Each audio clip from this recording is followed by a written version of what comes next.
thank you and welcome, Gladys Rivera. You've been a long-time organizer and participant in the Puerto Rican Day Parades in Hartford and in the state. So can we begin with a little bit of your family background? Can you tell us a little bit about your family history and connections to Puerto Rico and Connecticut and the United States? So my mom moved to Connecticut, actually to Chicago early on, and then transferred over to New York. I was born in New York, Fort Apache, what they call South Bronx, Fort Apache. And then I grew up I stayed in the Bronx for several years until I graduated from 6th grade. At that point, we went to Puerto Rico for a couple of years, and my mom decided to come back to the States. And rather than go to New York, where it was riddled with gangs and violence, she decided to come to Connecticut, where we were riddled with gangs and violence.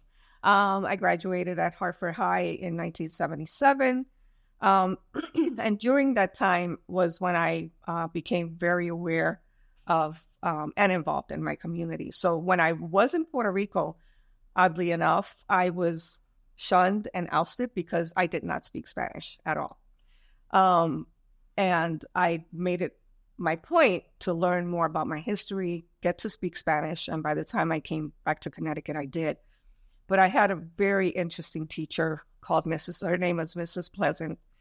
And she was my Spanish teacher, and she took me under her wing, taught me a lot, coached me, mentored me, and introduced me to our community. Maria Sanchez wanted me to get involved in some civic stuff so that I could learn more about the community in Connecticut and what we were doing. And that, just was history. I was the student rep to the Board of Ed, and was able to advocate for our students and in the Board of Ed, and then worked with Maria with the politics in Connecticut, in Hartford mainly, and with the Puerto Rican Parade, got involved then. And we would have our meetings at Sacred Heart Church it was behind the Firestone downtown. We had at that time, always had a carnival, and just did a lot for the community, so I was very involved back then.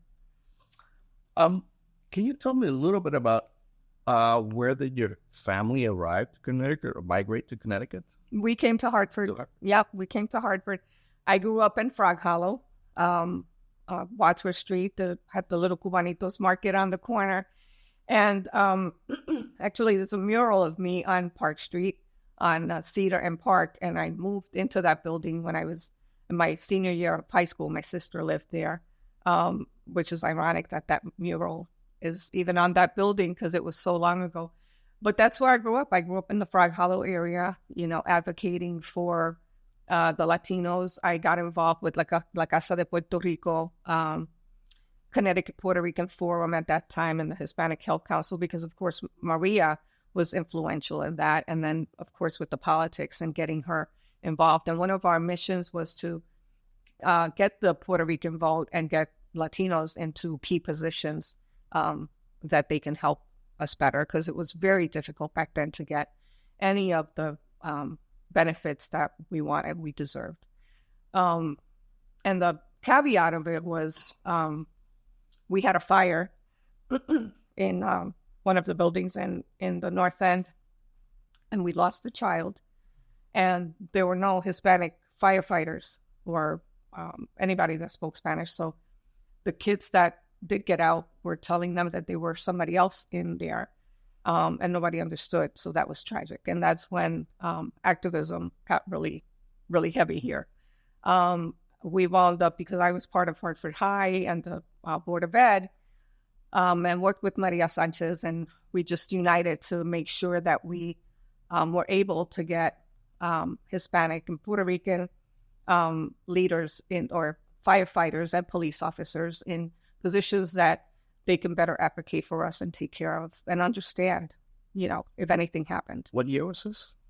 Geez, I don't remember the year, but that was Lozano, the Lozano family. Okay.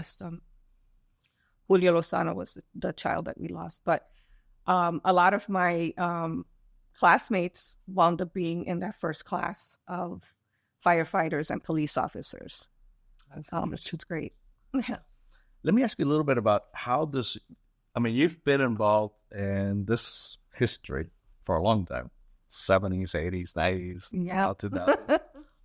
How has your generation today, I guess, and your gender and your education shaped your experiences in this kind of work that you've been doing historically? Well, it gets a little difficult because being a Puerto Rican woman, I actually worked in a lot of corporations where I was the only Hispanic woman. And then I was a marketing director with the state of Connecticut, again, the only Hispanic woman at the table. And, it's eye-opening. You want to make sure that there are more people like you or like me that were in key positions, because it gets really difficult, right? It gets difficult to bring our points across. But that has really shaped who I am and who I become. The harder it got for me to get somewhere, the harder I fought to be there. And that's what I instill in the people around me. My daughter, I have a daughter who is 34 years old and was in the Air Force, and she's a tough girl. And I was a single mom.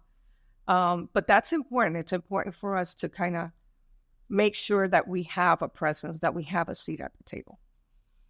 So let me ask you a little bit about home.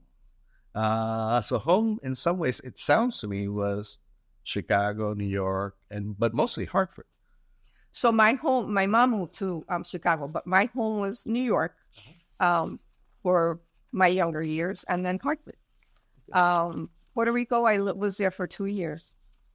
So Hartford has been my stomping ground.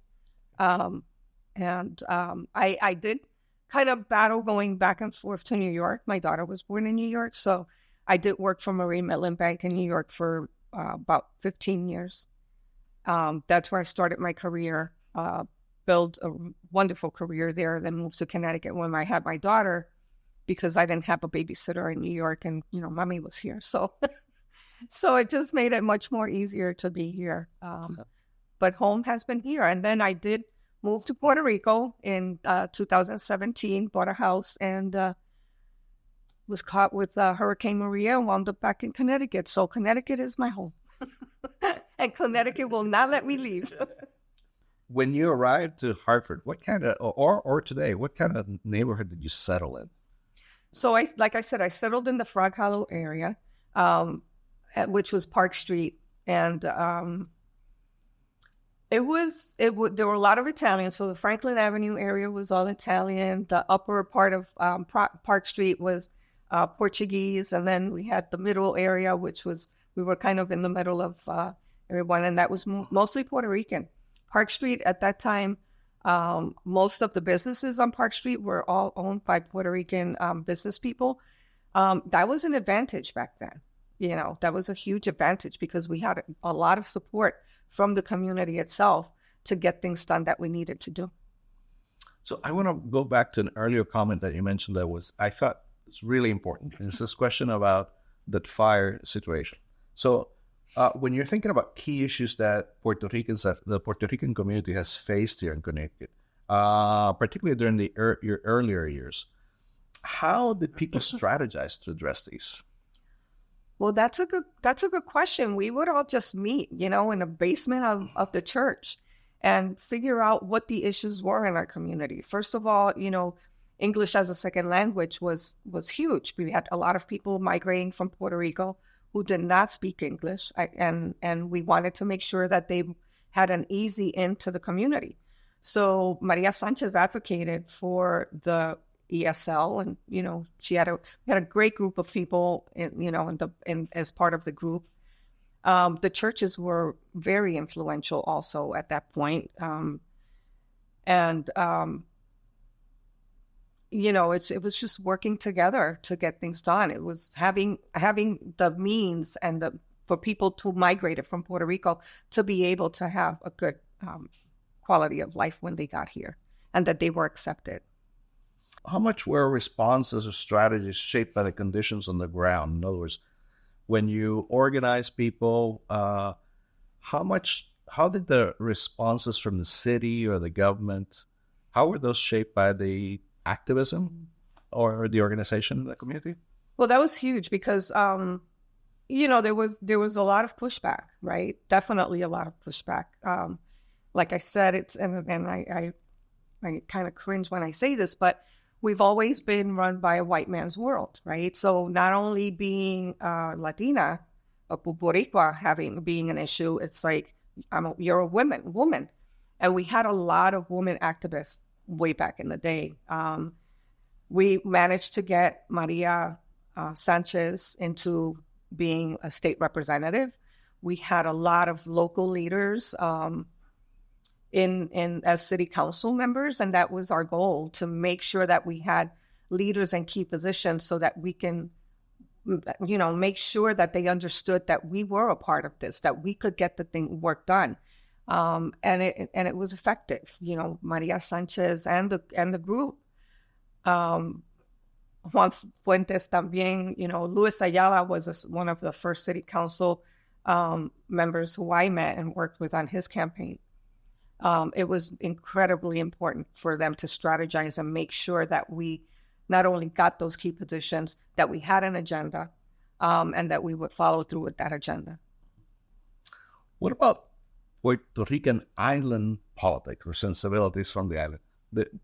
What was the role that Puerto Rican politicians played in some of these activities? Well, they did. We had a lot of support from them. They would come, from Puerto Rico whenever we had elections and support us that way. But that's actually the way I got involved in politics. I don't understand Puerto Rican politics, and it's, from what I understand, it's very brutal. But I remember being with Luis Ayala at one point somewhere, and there were all these people talking about, elections in Puerto Rico and how this didn't work because people didn't vote and this and that and the other. And one of the comments I made was, well, why don't you go back to Puerto Rico and vote? This is one of the problems. You're not there to vote, right? So somebody asked me, if you could put something together here that would bring people together for this cause, and it was a challenge to me, and I love a challenge. So I did. I wound up, getting a group together. We advocated for the politics in Puerto Rico. I had to really bring myself up to speed on that, and then made sure that we built a collaborative effort throughout the state of Connecticut with our Puerto Rican, our leaders in Puerto Rico, so that we could keep an eye on what the issues were and work together to make those better. Thinking about local organizations today, are they effectively addressing the needs of Puerto Ricans in Connecticut or in Hartford? So I would say no. First of all, we lost a lot of our organizations that were in place to help us out. La Casa de Puerto Rico is gone. Connecticut Puerto Rican Forum is now another agency, which is more geared towards Latinos, but, a lot of the assistance also go to people in the community who are not Latinos. So that's an issue. And when we saw that when we had Hurricane Maria, people were migrating from the island and they did not have the support that they needed. I am fortunate now that I work at CREC and Capital Region Education Council. They opened up a hurricane relief center. I came from Puerto Rico, stayed with a friend, and became one of the people doing intake for these families. And it was heartbreaking because that's exactly what we did at La Casa de Puerto Rico. We would provide them with funds and everything. And the fact that organizations don't want to collaborate, because I know that my friend who tried to, who opened the Hurricane Relief Center, tried to work with other agencies that are existing and get funding, and they would not help. And that's sad, that we don't have the collaboration amongst our agencies to do that. And I know CRT, San Juan Center, they were very good at, collaborating and doing stuff with that. But the fact that we have had to take a warehouse and open a hurricane relief center to be able to help these thousands of families that came was sad, that there was nothing in place and they were in limbo for a long time. Mm-hmm. What about the role of churches in the promotion of civic engagement? Are churches actively involved today? Well, way back in the day, they were involved, but we have lost a lot of our churches. St. Peter's is closed. Sacred Heart is closed. I believe they're planning on closing Our Lady of Sorrow. So there is not much to do with any of the churches here. I grew up Catholic, so that's what I'm referring to. I'm not sure what any of the other churches are doing that are of other religions, so I can't speak on that.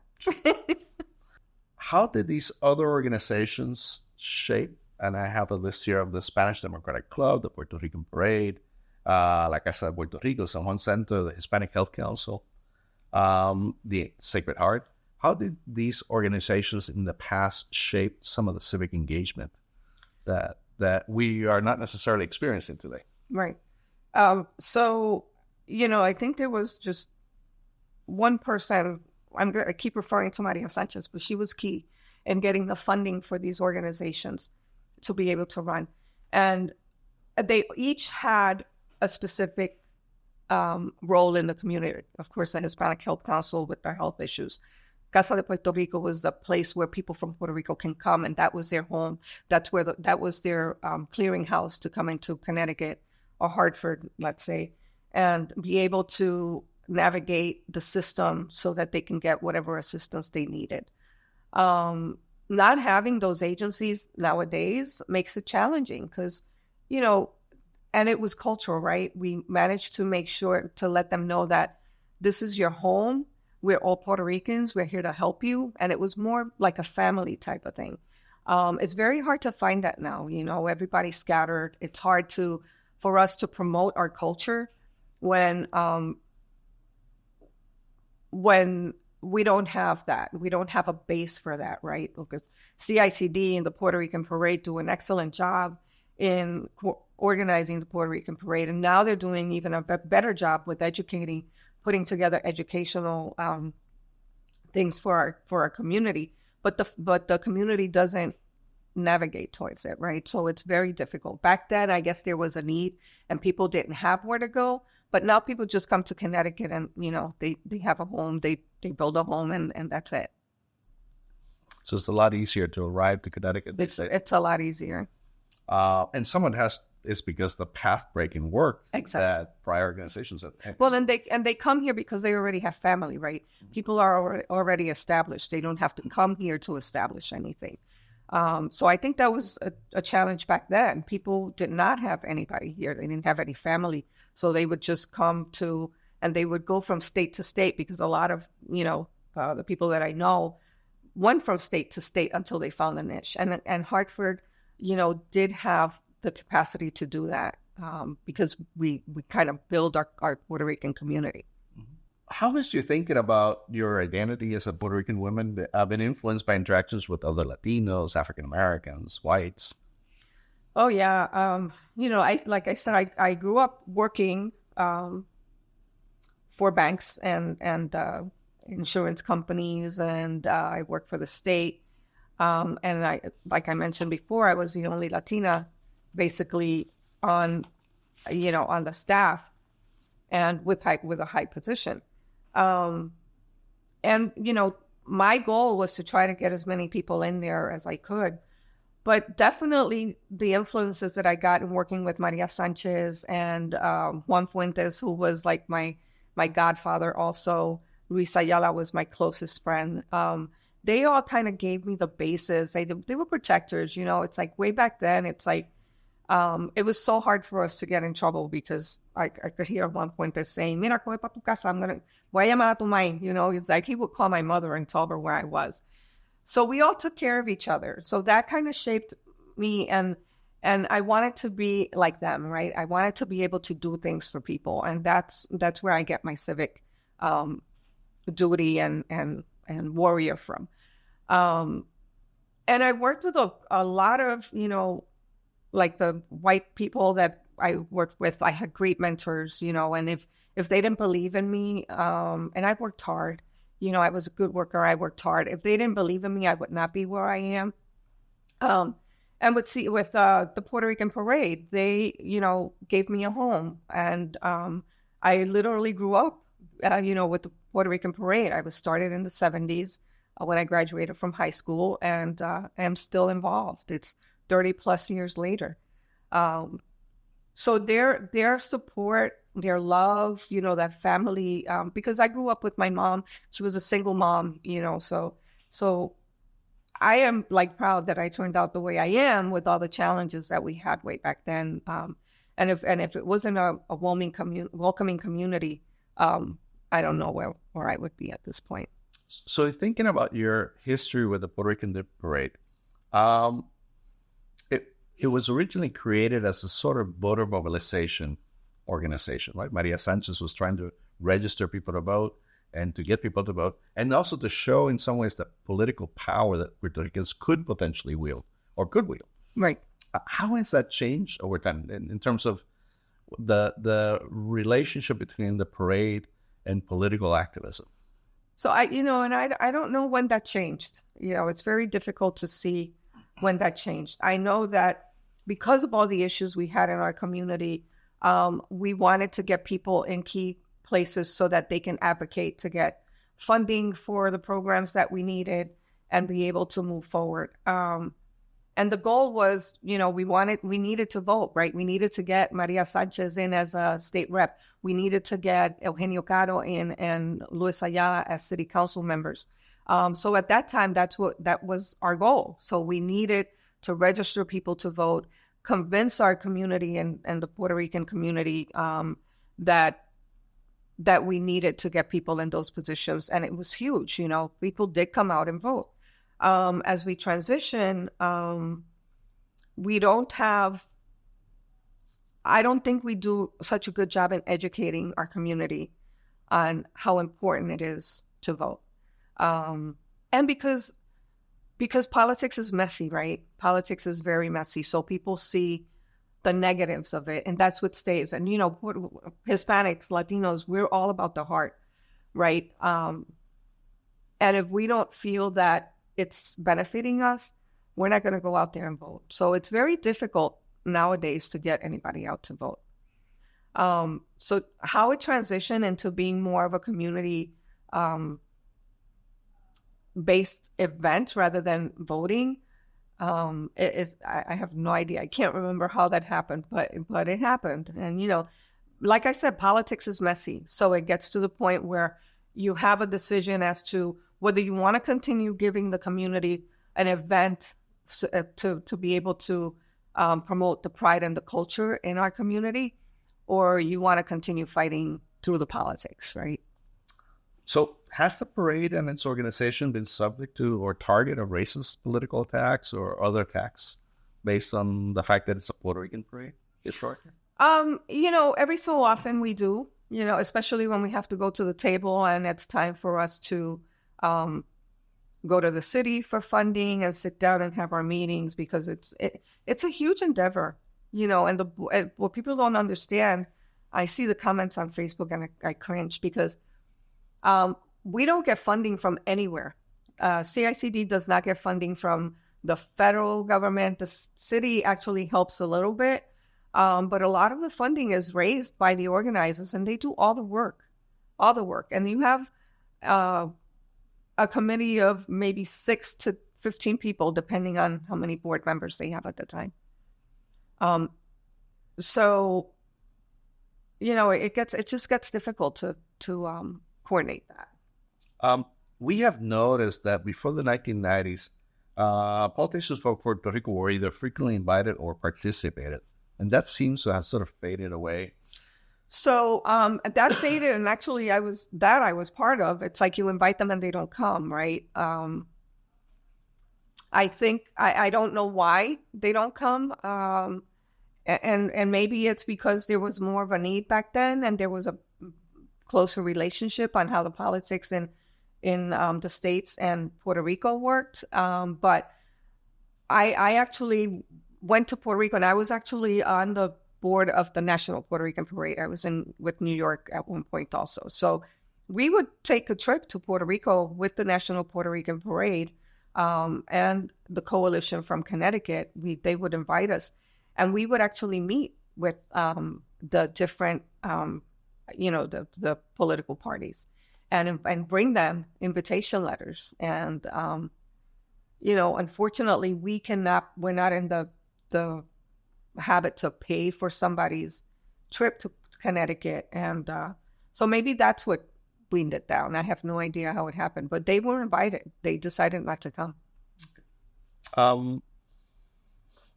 After Hurricane Maria, we saw sort of a more active role of organizers and other community activists mobilizing to provide help to Puerto Rico. And you mentioned some of this earlier. How did Maria impact the organization of the Puerto Rican Day Parade? Maria Sanchez? Hurricane Maria, sorry. It definitely impacted us. It was a call to action. We saw the need and people coming here. And like I said, I was in Puerto Rico during Hurricane Maria. It was the worst experience I ever had. It was devastating. I get emotional because you did see a lot of people that had the need. And then I worked at the Hurricane Relief Center, didn't realize once that, I was affected by it also. But just seeing the families and the children that came was very impactful for us. We have, Sammy Vega, who's now the president of CICD. He works for Jeffrey Dressler, and they were very, very involved. And actually, there was a collaboration with the Jewish community at that time. They were bringing stuff to the Hurricane Center, like in truckloads. And we got that from other communities also, like the African-American community. So it became more of a unified effort to make sure that these families that came here had what they needed. It did get a little bit difficult because, schooling is a problem, housing is a problem. All these people are coming here without funding, without jobs, and they couldn't get an apartment because even though they did get the security deposit to get an apartment, they didn't have a job. So it was like a catch-22. Every corner we got to, it was like, okay, we're stuck here. And we got over a lot of that. And another thing is, they're coming. It was October, November, December, right? It was cold. We come from, the heat of our island to here. It was really, really impactful for the families also. So as soon as they had the opportunity, a lot of them went back home. Let me switch a little bit to something a little bit more pleasant. I remember those years. Have you seen a noticeable change in the craftsmanship of the floats and the resources for building and representing the parade and over time? How is that pleasant? So, I don't know if it was because back then, we were very old school. We oozed the pride of being Puerto Rican, and we wanted to make sure that was known. And just raising that flag is important. And talking about the history of the flag of Puerto Rico and why we are so passionate about that nowadays is something that also needs to be discussed and brought to the forefront. But we had a lot of people that were craftsmen back then, right? And owned the businesses. So like I said, Park Street was all owned by Puerto Rican businesses. And they all wanted their own float. That was a way of them to promote their business also. Where now we don't have that. There are very few businesses on Park Street that are owned by Puerto Ricans, and very few agencies that are run by Puerto Rican. And there are other means of marketing, right? Back then, you had to be out in the forefront. You had to be out there to get your word out. Now we have Facebook and everything else. Everything is electronic. So I think, definitely diminishes the fact that, you need a float to do your marketing. Historically, the component of the Puerto Rican Day Parade a central component of the Puerto Rican Day Parades in Connecticut was the beauty pageants that selected queens that represented each city in the parade. Could you tell us a little bit more about your experience with the pageants and their role in the parade and how they have changed over the years? So I actually was, I think I had every position possible within the Puerto Rican parade. So I was a coordinator for many years. Back in the day, we had a lot of towns representing. So, excuse me. So each town would select a queen, which is not, it's a cultural pageant. It's not a beauty pageant. We make sure that the girls know where they came from. They are aware of the history of Puerto Rico. They also have to do projects where they talk about their town and why they're representing that town. And, they have to know the flag and everything about the town that they're representing. So that's the goal of the pageant. And then all of those queens would compete in a Connecticut state pageant, and then there would be, of course, one queen for the Connecticut state. And it hasn't changed much in the fact that we still have a problem recruiting, right? I'm not sure why that is, and maybe it's because you do have to spend money, right? You do have to put your time in, and a lot of the young ladies and the families don't want to take that time. It's no different than we actually worked on the Mini Gonzalez baseball league, and we couldn't get players where before they had waiting lists of players, right? I think the youth nowadays want to do other things rather than participate in a pageant. Let me ask you a little bit more about this, because this is an important when did the shift move from a beauty pageant to a cultural pageant? Because that's a really interesting shift. With the Puerto Rican parade, the pageant was never a beauty pageant. Okay. Never. Okay. It's always been a cultural pageant. Okay. Our goal was to have a young lady representing Puerto Rico with the utmost respect and pride. So we needed to make sure that person knew what their roots are. So it was, as far as I could remember, it was never a beauty pageant. That's really interesting, because newspapers want to describe it as a beauty pageant always. Yeah. Or historically. To the point where we actually, I remember when I started, there was a component of a bathing suit. Part of it was coming out in a bathing suit, and I was like, absolutely not. So we wound up opening the category of sports. They could represent the sports that they wanted to. So, which was a lot better. They come out in a sports uniform rather than in a bikini, or, because we wanted to make sure that was not considered a beauty pageant, and that their flaws or whatever. And if we had candidates that did not feel comfortable in a bathing suit, that they would feel less than none, right? We wanted everyone to feel comfortable. And the best way to do that is by knowing who you are. And that's exactly what we did. That's when we transitioned and wanted to make sure that people knew that it is not a beauty pageant, that, you can be whatever shape or form you are. And this is for you. This is just so that you can promote who you are as a Puerto Rican.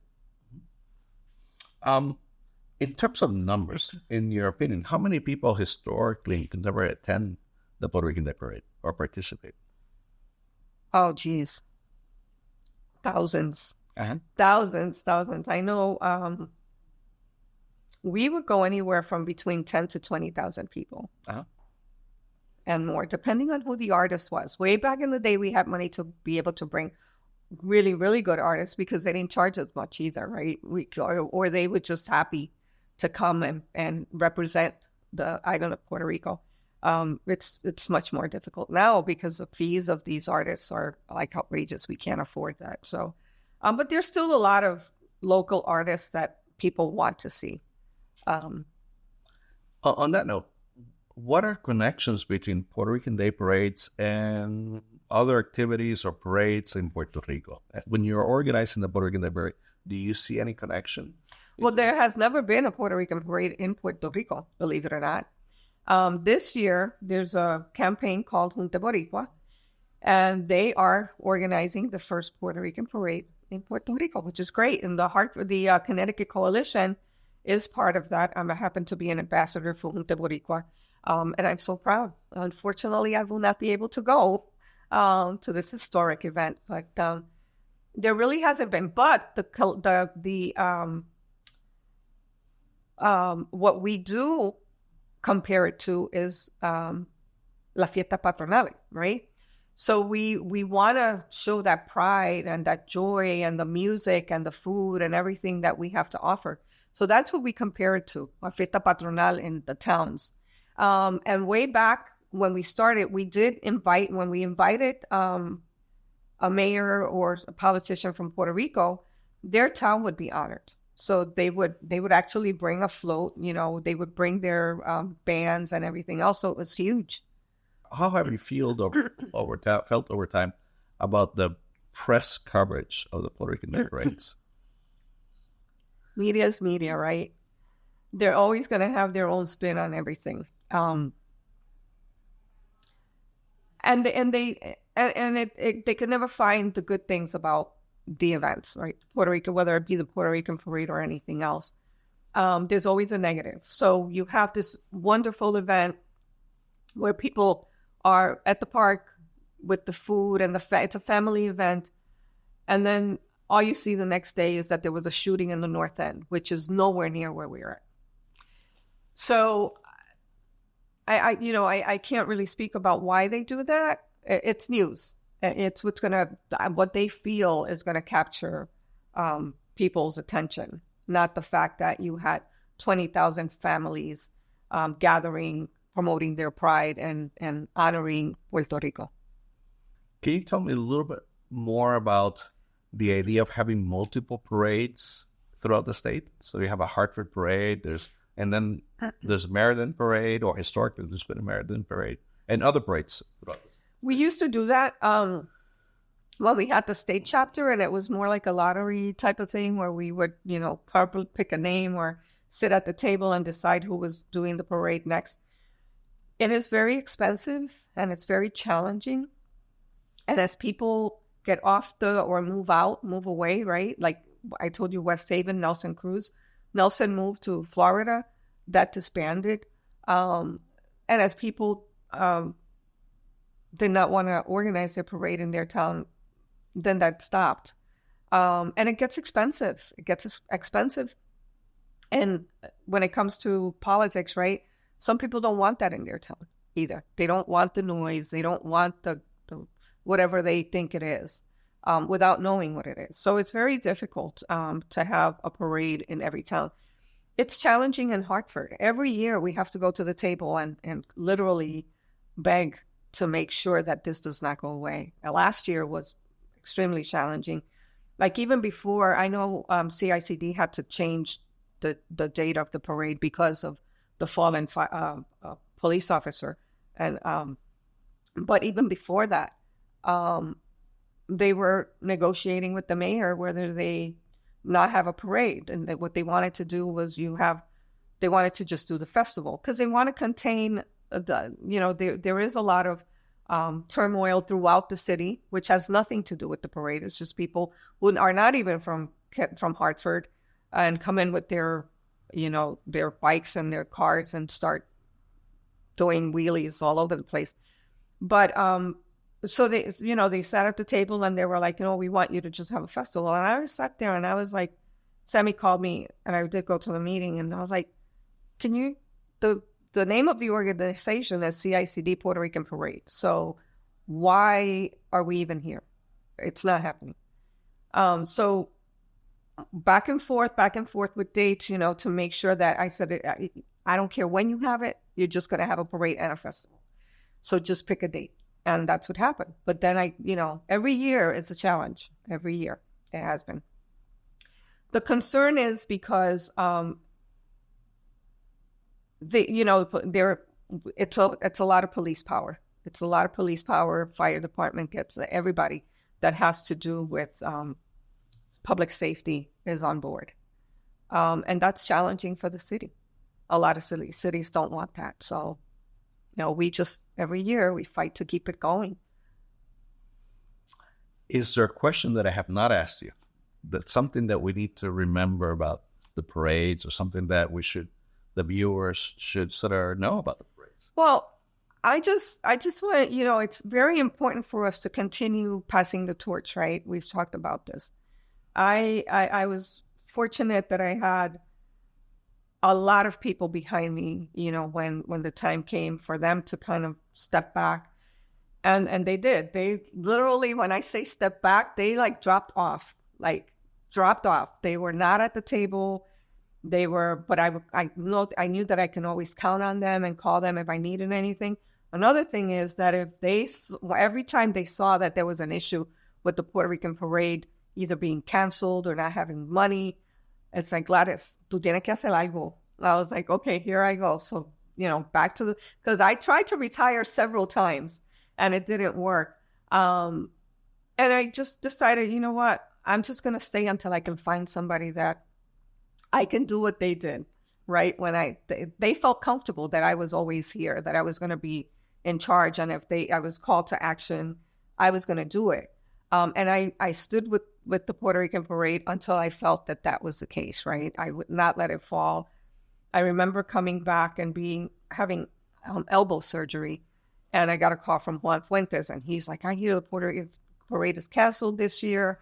And that was in April. And we sat down with him and some other leaders and strategized on how to bring it back and not at least just have the parade. And we did have the parade that year, very small. We wound up doing it from Albany Avenue, where Maria's little candy store would have been, all the way to Cold Park. That was it. And then it stopped. But then I, of course, had to reinvent it and start it up again. And it is to where we are now today, which is great. I found I had a lot of people come in and act as presidents. I would be the chair, just to see how it went. And finally, so I brought Sammy on, who was very young, and I just mentored him as much as I could, and saw that he is a strong leader. And he's got, I'm going to say, Jeffrey Dressler behind him, who mentors him and who keeps him, is also amazing. He's been a great ally to the Puerto Rican parade. So when I felt Sammy was ready and he could take it all on his own, that's when I decided to move to Puerto Rico, because I figured if I was that far away, they weren't going to call me back. And, Maria brought me back here, and whenever they need me and they call me, I will be there for them. But it's very important for the new generation to take the lead, right? Because this is the only thing we have at this point that showcases who we are, what we fought for. And, we built this on the shoulders of so many leaders and so many great people that fought for our community and for who we are, that it's important for us to continue that. And I keep telling Sammy, you've got to find somebody that you can mentor and walk away at some point, right? Because like my mom would say, nosotros no duramos pa piedra, right? And when the day comes that I'm not around, there is a strong leader there. But I tell Sammy, the day that you can't be there, God forbid, that anything happens to him, God bless him, somebody has to pick up the torch. And this is something that I don't think I want to see go away. And Juan told me if the parade ever went away and I was alive, he would come, jalame por la pata, right? He would come haunt me. I will haunt whoever is out there. So it's important. It's important for us to show our community and the young generation that this is something that they should continue. And that's actually why I think the pageant is important also, because it is bringing young ladies from the age of, I think, 5 or 7 through the teenage years. It shows them who they are. And a lot of them do stay, and the parents, which is great. That's what you need to do, is build a community. Thank you. And thank you so much for being here. This is great. I learned a lot, and I think our viewers are going to learn a lot more.